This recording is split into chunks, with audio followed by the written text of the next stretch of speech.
All right, let's dive right in. Today, we're talking about Montessori, but probably not in the way you're used to. We're going to explore how this amazing method isn't just for toddlers in their cute little classrooms. Nope.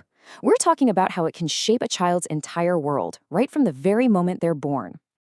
I mean, when you hear the word Montessori, what pops into your head? For most of us, it's those beautiful wooden toys, right?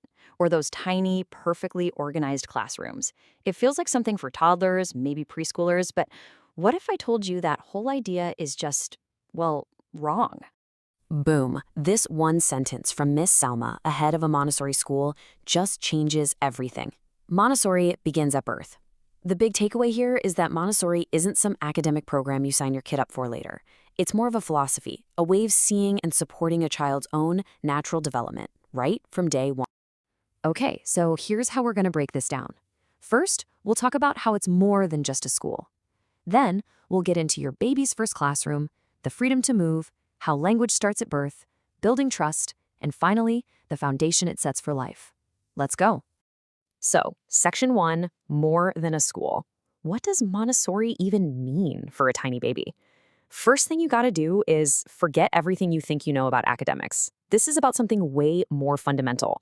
It's about recognizing your baby as a complete, whole person, whose brain, by the way, is developing faster right now than it will at any other point in their entire life. Think about that. And that's really the key right there. This whole approach is designed to work with a baby's biology, not fight against it. It's all about respecting that incredible natural drive they have to learn. It's like instead of trying to force a plant to grow, you just give it the right soil, the right amount of water, and the right light. You're giving their developing brain exactly what it's craving in these super critical early months.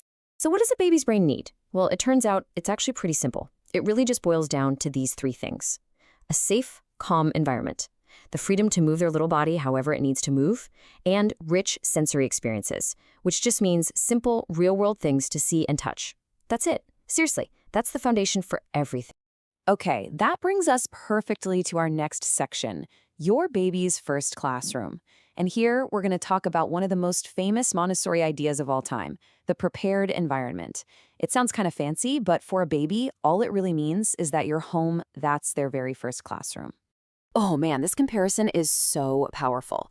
On the left, you've got what a lot of us think of as baby stuff, right? Plastic toys, flashing lights, vibrating chairs, things that kind of entertain or contain the baby. They're passive.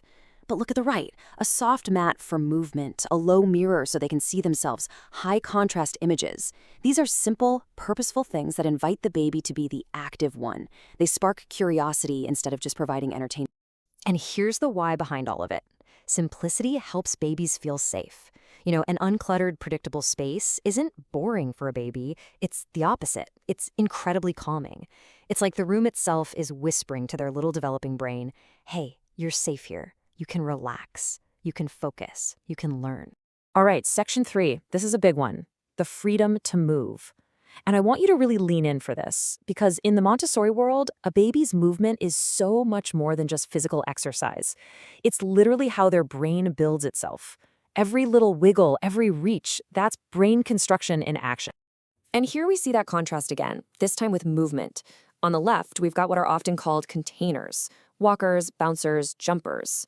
They prop a baby into positions they can't yet get into on their own, and that can actually delay their natural development. But on the right, tummy time, crawling, rolling, the baby is doing all the work. They're building real strength and coordination on their own schedule, on their own terms.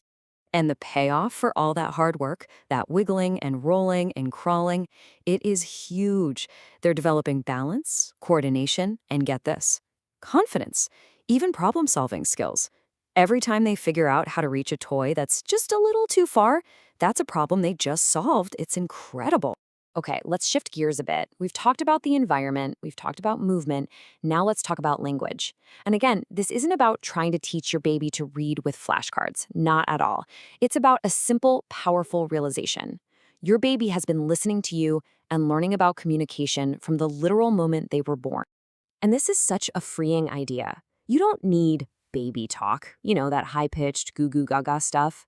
What your baby's brain really craves is clear, warm conversations. The goal is to just talk to them. Speak to your baby with the same warmth and respect you'd use with anybody, using real, rich language. So what does that actually sound like? Well, it's super simple. You just kind of become a sportscaster for your day. I'm picking you up now. Okay, let's change your diaper. This is your warm water for your bath. Here is your cup. You're just connecting words to their direct, real-life experiences. And that's how language actually becomes meaningful. And here are some really easy and honestly really lovely ways to do this. Have those face-to-face conversations. Name the things you see. Read simple books together. Yep, even with a newborn, they love the rhythm of your voice. Sing songs. The whole idea is to just bathe them in language, making it a totally natural and loving part of their day.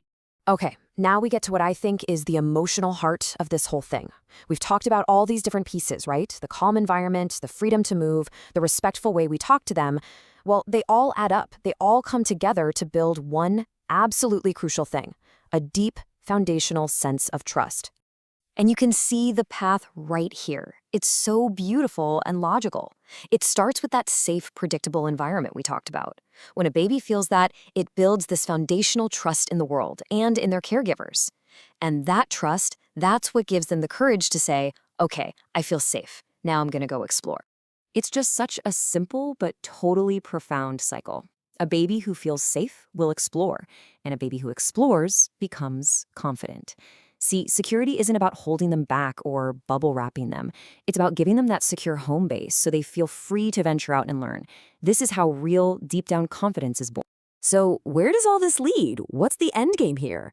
I mean, we're talking about the first year of life, which feels so short. But the impact of starting this way, well, it's designed to last an entire lifetime. And this is the result. This is the goal. By simply honoring their natural development right from the very beginning, we're helping these little babies grow into children who are confident movers, curious explorers, joyful learners, and maybe most importantly, emotionally secure human beings. And I just love this quote because it brings it all back home. It's so reassuring. Montessori for babies is not complicated. It is natural, loving, and aligned with biology. This isn't about buying a bunch of expensive wooden toys or following some crazy strict rulebook.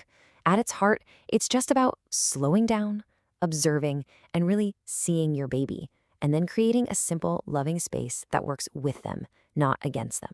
So, as we wrap this up, I want to leave you with a question to think about. What one simple change can you make for your baby today? You don't have to do a total home makeover. Maybe it's just putting one noisy plastic toy away. Or maybe it's just taking a quiet moment to narrate the next diaper change. What's one simple, loving change you can make to support your baby on their incredible journey?